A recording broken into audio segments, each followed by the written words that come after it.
Selamat petang. Okey, hari ini kita nak tukar ni bateri baru.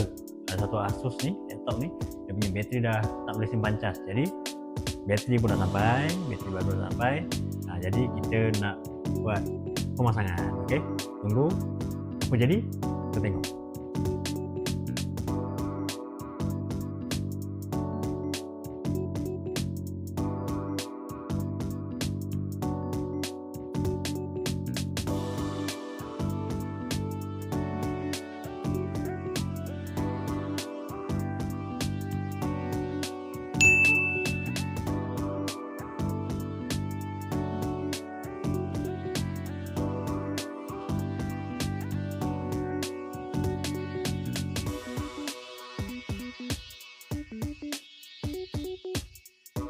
Okey, tadi laptop kita dah tukar bateri baru kan.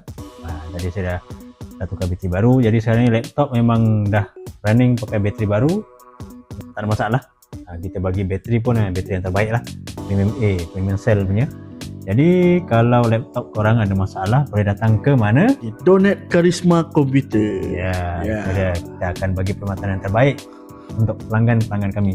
Jangan lupa subscribe kita punya Facebook, Donate Karisma Komputer, TikTok kami, YouTube kami dan juga IG kami. Jangan lupa. Jumpa lagi di next video. Terima kasih.